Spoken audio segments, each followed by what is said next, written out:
Our special called strategic planning this afternoon is to decide the selection process for our District 8 interim appointee. And let me just say, last week I sort of gave everybody my opinion based on previous councils, what they had done in order to fill the seat. I guess I didn't go into much of an explanation.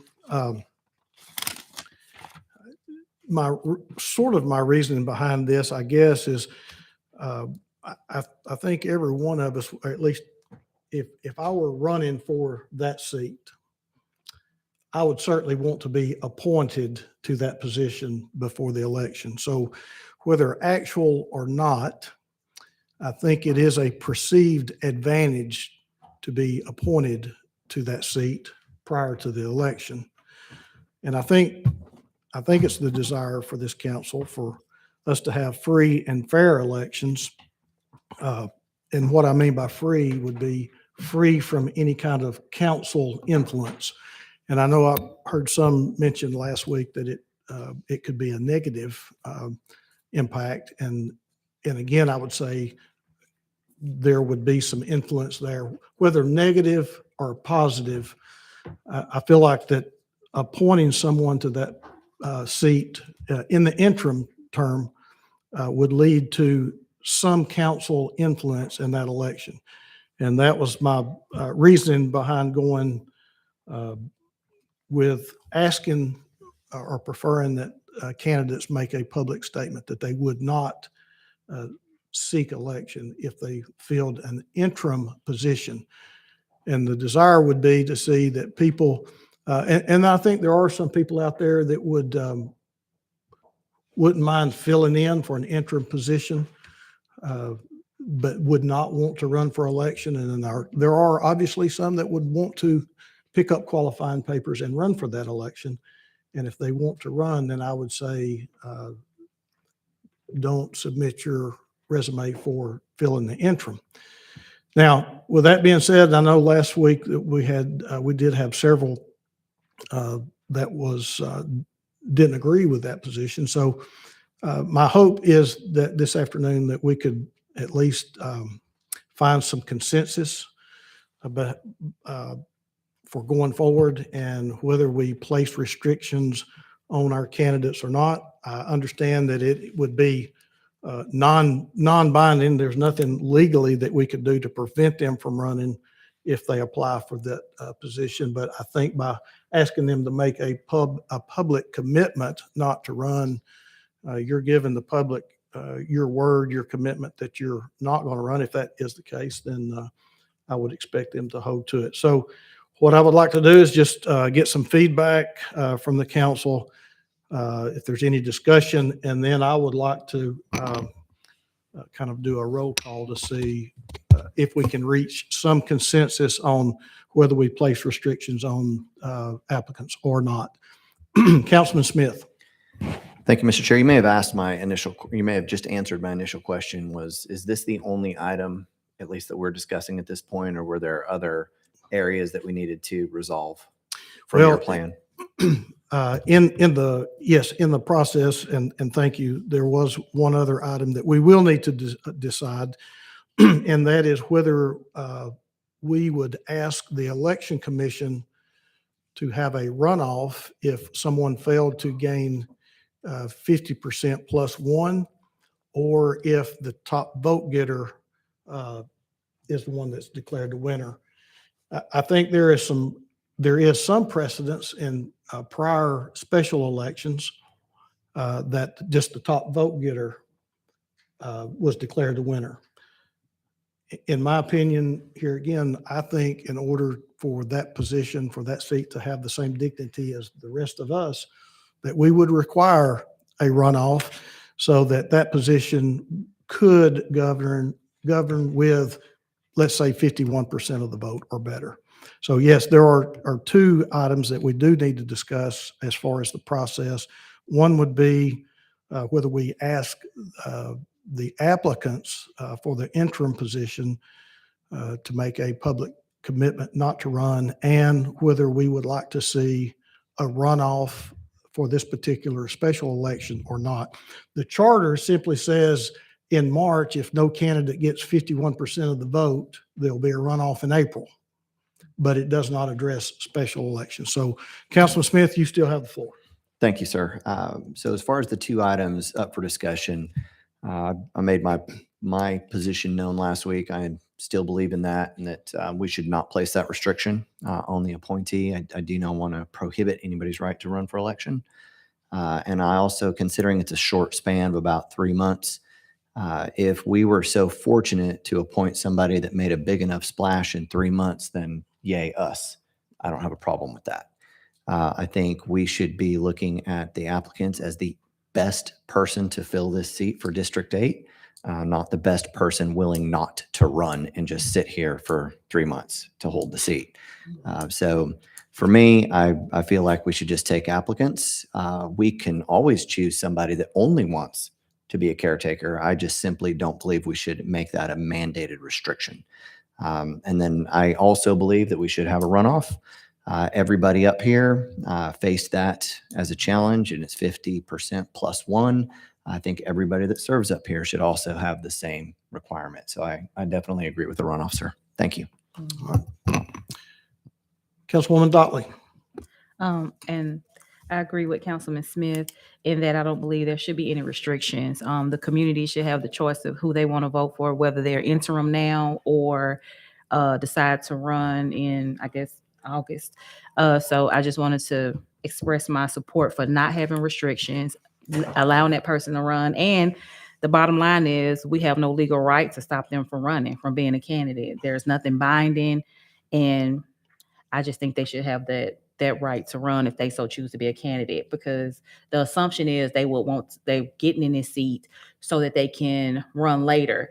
But it may be a person that gets in here and decides, I hate this and I will not run or represent these people again. If they decide that, then they're not going to run anyway. So you do have that too. So I don't think we should make any assumptions and just go with the no restrictions and allow that person to run if they so choose. Okay. For the runoff, I 100% agree with Councilman Smith again with that one. Councilman Hester, Councilwoman Hill, all of them had to do runoffs. And you want it, you can fight for it. So that's where I'm at with that. Thank you. Okay. Councilman Ledford. Chairman, thank you. Having the time to think about this more in depth over the week, one of the things that came to mind was, and one of my mentors in the political world was the late Mike Carter. And Mike Carter used to always ask me this question before anything: by what authority? And it usually led after that. And it usually helped me really solidify where I was going with a thought train. So I do agree from last week. I agree. If we have no legal authority to ask by what authority, we don't have it. And that's something that I've thought about all week. And we really don't. And I guess the flip side of that coin was, what exactly is this position? This doesn't happen on a regular basis. So this is something we're not used to dealing with. But what is it that we're asking of the person who will step into this position? Is it an interim? Is it a temporary? Is it a placeholder? I mean, by what definition? And I think that would be something that where we would be setting precedents from this point forward as to in this situation. So that's what I've been wrestling with all week is do we have the authority to do this, or are we, and also at the end of the day, when it comes to an election, it's up to the voters of District 8. Whether someone's sitting there or whether someone's not sitting there, ultimately that decision should be up to them. And I think that's where I've been. I just wanted to share my thought process and let you know where I was thinking about this all week. And well, we'll come back to the runoff or no runoff, but I think I've got it sounds like everybody is, well, we won't get the cart before the horse. Councilwoman Burrs. Thank you, Mr. Chair. Yeah, I vote for the runoff. I think we should do that. I've been wrestling with the same things that Councilman Ledford is. The one thing that I heard is, by what right do we have to mess in the District 8? Um, it's a difficult situation, and I keep going back and forth. If we give our imprimatur on someone, does that, we've used the word leg up, but does that in effect say that's who we'd rather work with? And it does tip the scale. I don't know who's running. I don't know who the people involved are, but I've been going back and forth about that. I do think that if we say of all these people, we like this particular person, then have we already had the election, except we've become involved in it? And it's much greater than the people of the district.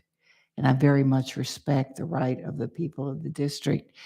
I almost wish we'd heard from the people of the district, because I'm just a little uncomfortable about that. And I haven't come to a decision. Thank you. Councilwoman Hill. Thank you, Chair. I love this discussion, you guys. I appreciated getting the information from past years and reading the minutes. That was useful.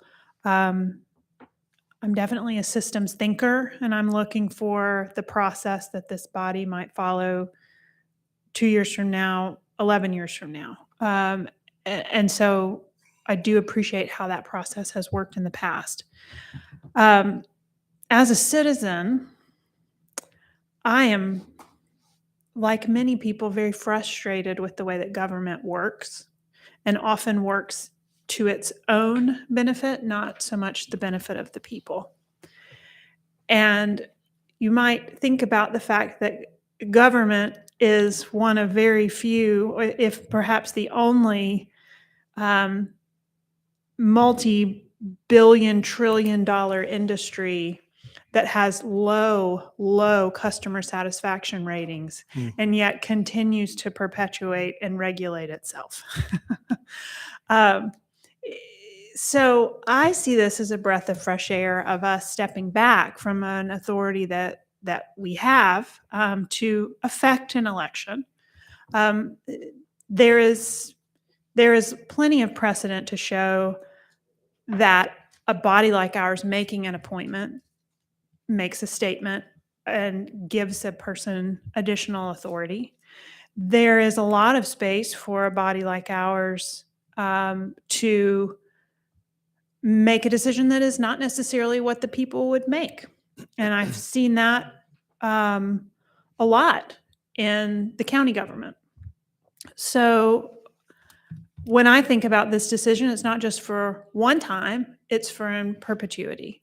So for me, I am in favor of doing something a little different than what everybody else does, and asking for a public servant to fill a role in an interim position, not as an elected person. Also, in keeping with doing something a little different, I agree 100%. We need a 50% plus one vote getter. And I would think this could be a really great opportunity for us to examine the possibility of a ranked choice voting system, so as not to have to invest in a runoff. We know that the fall off of voters will likely be significant from one election into a city runoff. And, there was some conversation about that within our mayoral runoff process. And I think ranked choice could be a great place to try that out. Thanks, guys. That's all. Well, you've given us a third option to look at. Thank you. That's I'm not going to go there. Councilwoman Coonrod? Thank you, Chair. I just want to bring the focus back to what our duties are as a council, what the charter says that we're supposed to do, what we're obligated to do. And that's what governs us and what we have the authority to do. And what we're supposed to do is appoint the replacement. That's, unless I'm misunderstanding what the direction says, that's our job. Our role isn't to go out into the community and say, hey, because we appointed this person, this is who we prefer that we work with. That's none of our business. Who any of us prefer to work with, because the District 8 election that's gonna be in August, if they put it then, it's up to those constituents that live in that district to pick the person. Now, I'll say for myself, a self-reflection is I was the underdog in the race that nobody expected to win the first term.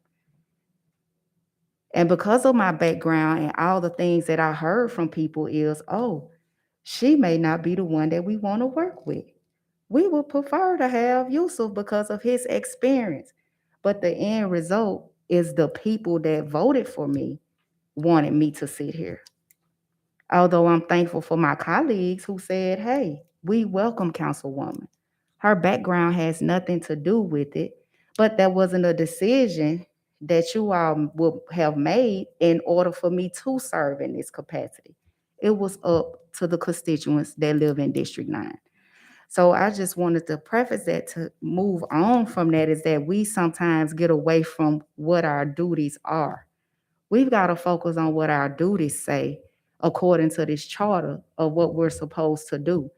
That does not mean, or anywhere in the writing does it say we're going to affect the election. Putting those words out there make us sound like we're some Russians or somebody that's going to affect an election. We're talking about local government. No one in these races have the upper hand just because they're going to be appointed. We'll appoint people to interim positions all the time. And I done seen those positions change from who we may want it to be, remain in that position from an interim. So for me, my focus my personal, whoever it has nothing to do with my role and what I'm elected to do and what I'm given direction for in the charter to do. And that's the point. So I think what I would like to see is what everybody else has said, along with Ken, Rakita, and thank you so much for speaking up, Rakita, on that issue. And left with what everybody else said is that we don't have that authority to say or to make those kind of mandates on people to say that if we appoint you, that you shouldn't be able to run. That's adding those unnecessary restrictions. And when we look back at what happened the time before with Marty Rutherford and with Duke Franklin, when you think about the behaviors that led to that, it's a different situation. It's a different situation. We're thinking too much into it, I believe.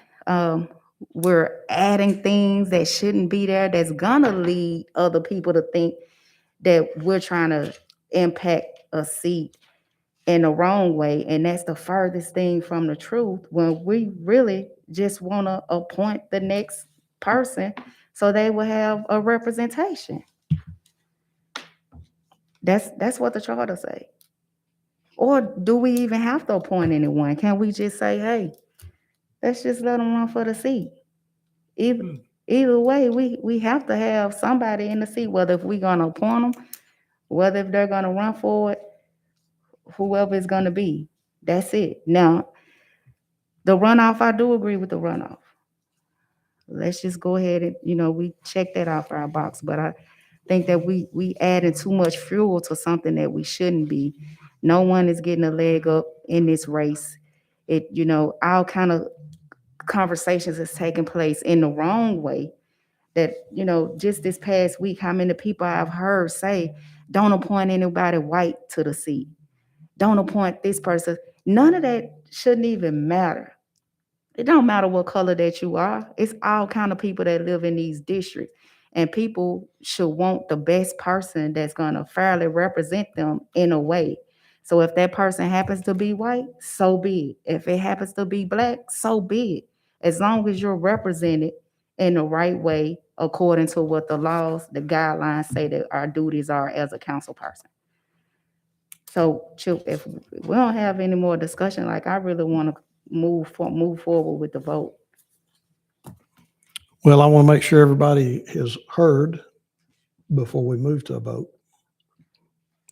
And I don't see any other lights at this time. So, Oh, man, I thought my light was on. Councilman Hester, thank you. I maintain the same posture as last week.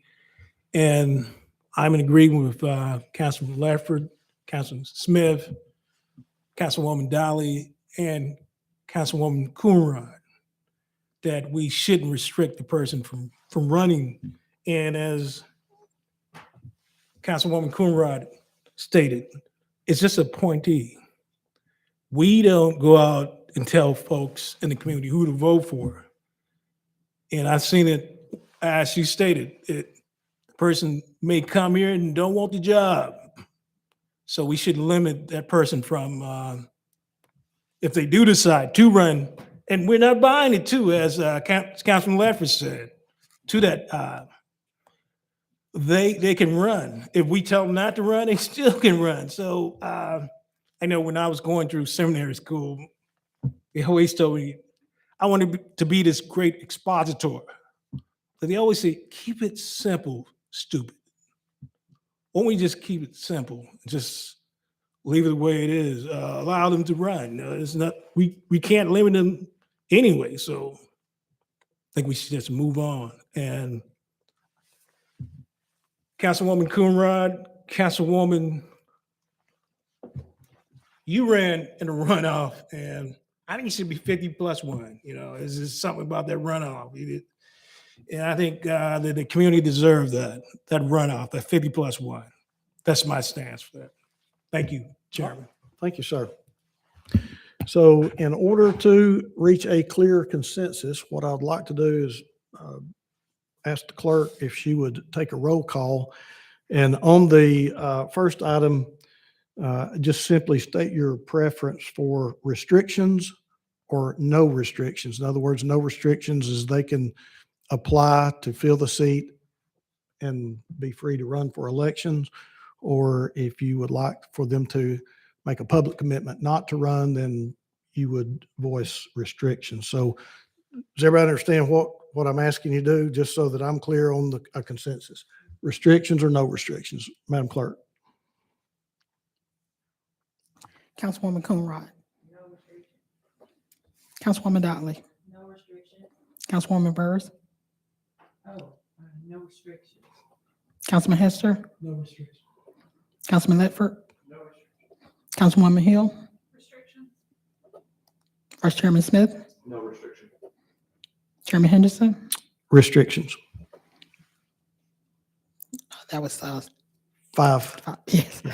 So we have 5 votes for no restrictions. We have a clear consensus that there will be no restrictions placed on the It was actually applicant. 6. I'm sorry? The 6. That was 6? Okay.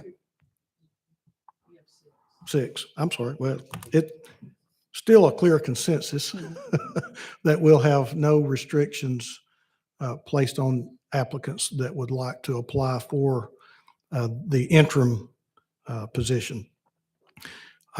Madam Clerk, and I believe that that vote is going to be on February the 15th, which is next week. So applicants can apply to your office beginning February the 16th and have until noon on March the 1st. So the cutoff for applications or resumes would be March the 1st. And then we will have a 3-minute interview at a 6 o'clock council meeting, and then choose a interim after we do the interviews. Mr. Vice Chair? Thank you, Chair. Just really quick, now that you've stated that applicants can submit their resumes or applications to the clerk, there are some requirements to serve in this seat. We need to make sure that those are clear and that the clerk can confirm those with the applicant so that they know that ahead yeah. of time.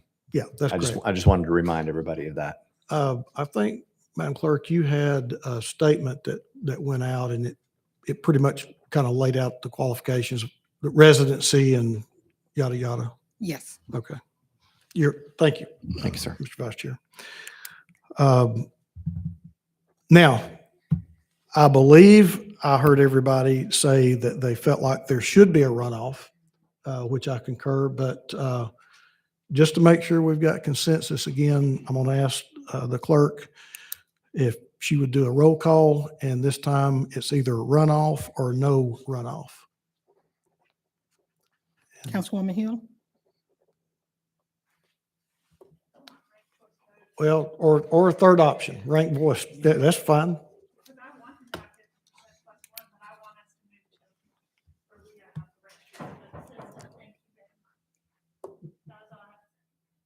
Okay.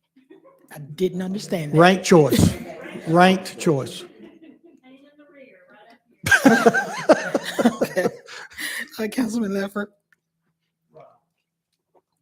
Councilman Hester? Councilwoman Burrs? Councilwoman Dotley? Councilwoman Coonrod?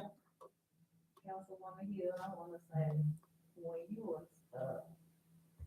sliding candidate, you just got it in the mud, you ain't got to worry about ranked choice. Hold on. We're taking a vote. We're taking a vote. The options are runoff, no runoff, or ranked choice. Runoff. Thank you. Vice Chairman Smith?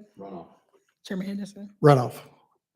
All right, that is, 7 Seven for for runoff. So in our resolution, Madam Attorney, we need to include that we ask the Election Commission not only to place that seat on the ballot, but it would be determined that it must be a 50% plus one, or a runoff will be determined. However, that needs to be worded.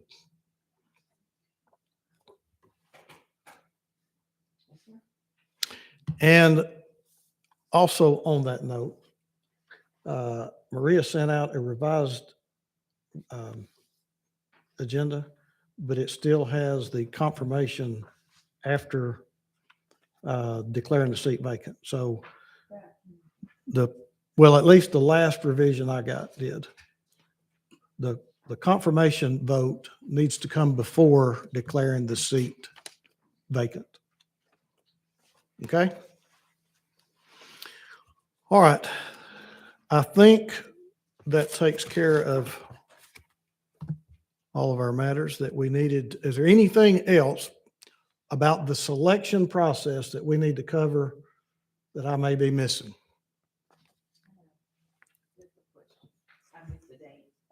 Okay. March 8th. Oh, no. Wait a minute. Well, yes. So the applicants will have 2 weeks to submit an application. That'd be through noon, March the 1st. And then on the 8th, we'll take interviews at the podium and then the selection process. And let me talk just a little bit about the selection process. We can do it like we elect a chair, and that would be, I will open the floor for nominations. Each council person can nominate whoever they would like to see. And then we will do a roll call, much like what we just did now. And you would state your preference for who you would like to see. We won't vote yes or no, at least initially. We will open the floor for nominations. All those that are nominated, the council will then state their preference for who they would like to see. An applicant does need to gain at least 5 votes, a majority of the council. Okay? Councilman Ledford? Did she change it? Okay. Thank you, Chairman. My apologies. So March 8th, we're going to hear the applicants. Okay. Are we taking the vote I'm that- sorry. on that day? Say it again now. March 8th? Yes, Are we taking the vote that day or is that on our we next are going to week's? vote March the 8th. So, We will have a replacement named March the 8th.